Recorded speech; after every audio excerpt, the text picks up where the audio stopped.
Sacrifice করছেন, তা করুন, বেশ করছেন। সংসারে সবার কাছে ভালো শুনতে গেলে একটু আধটু স্যাক্রিফাইস করতে হয় বইকি।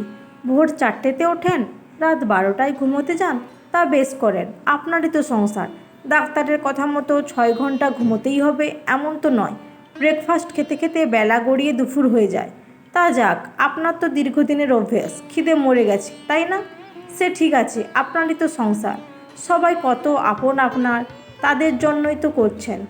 অথবা নিজে ছেঁড়া জুতো আর পুরনো জামা পরে অফিস যান, টিফিনে টাকা বাঁচিয়ে রাখেন ছেলে মেয়ের জন্য, তা বেশ করেন। টিফিন না খেয়ে খেয়ে তো আপনার আর এখন খিদেই পায় না, তাই না?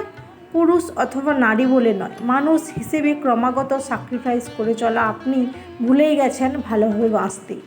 একটা টাইমে আপনার ঠিক সকাল 9টায় খিদে পেত, খেয়ে নিয়ে আপনার কাজ আপনি করতে পারতেন, তাতে রোগভোগ একটু কম হতো, এইটুকুই। একজোড়া সস্তার জুতোর দাম বড় জোর 300 থেকে 400 টাকা। দিনের পর দিন ছেঁড়া জুতোর জন্য হীনমন্যতায় ভুগছেন। ওই সামান্য করা টাকায় আপনার সংসারের হাল ফিরবে না, কিন্তু অফিসে ঢোকার সময় আপনার হীনমন্যতাটুকু কাটবে। আচ্ছা, আপনি যে স্যাক্রিফাইস করছেন সেটা আপনার সংসারের সবাই জানে, মানে তারা আপনাকে বোঝে?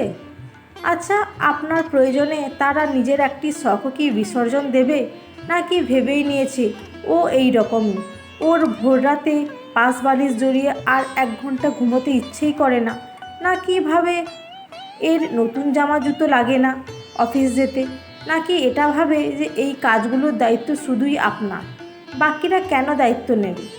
নিজাম ডাকাতের মুসলিম জাতি যাকে নিজাম আউলিয়া বলে ডাকে, পাপের ভাগ নাকি তার পরিবারের কেউ নিতে চায়নি, অথচ সে চুরি করত পরিবারের সকলের অন্নের জোগানের জন্য। অবশ্যই সকলের দায়িত্ব আপনার, তাদের ভালো রাখার দায়িত্বও আপনার। সংসারে কেউ একটু বেশি করবে, কেউ কম, তাই বলে নিজের সবটুকু অবলীলায় বিলিয়ে দিলেন? কিন্তু খেয়াল রাখবেন, যাদের বিলিয়ে দিচ্ছেন তারা এটাকে তাদের প্রাপ্য হিসাবে যেন ধরে না নেয়, তাহলে কিন্তু দিনের শেষে মনে হবে আপনি শুধু দিয়েই এসেছেন, প্রাপ্তির ঘর শূন্য। তাই আগে নিজেকে ভালোবাসুন, টাইমলি খাবার খান, সময় মতো ঘুমান, আপনারই তো সংসার, জেলখানা তো নয়। ধীরে সুস্থে সারবেন হাতের কাজ। গান শোনার শখ থাকলে সামান্য অবসরে গান শুনুন, সময় বের করে বই পড়ুন, আয়নার সামনে দাঁড়িয়ে মনের মতন করে একটু সেজে নিন। নিজের হাজার অভাবের মধ্যে আর 5 জনের জন্য যেমন কিনছেন, তেমনই নিজের পোশাকও কিনুন। সবার সঙ্গে সঙ্গে আপনারও বয়স বাড়ছে, কমছে জীবনের রঙিন দিনগুলির সংখ্যা। তাই একতরফা স্যাক্রিফাইস করবেন না, টেকেন ফর গ্রান্টেড হবেন না। নিজেকে মূল্য দিন, অন্যরাও আপনাকে মূল্য দেবে।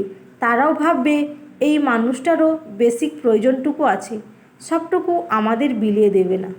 তো বন্ধুরা, আজকের গল্পটি কেমন লাগলো? যদি ভালো লাগে অবশ্যই একটি লাইক দিয়ে পাশে থাকবেন। ধন্যবাদ।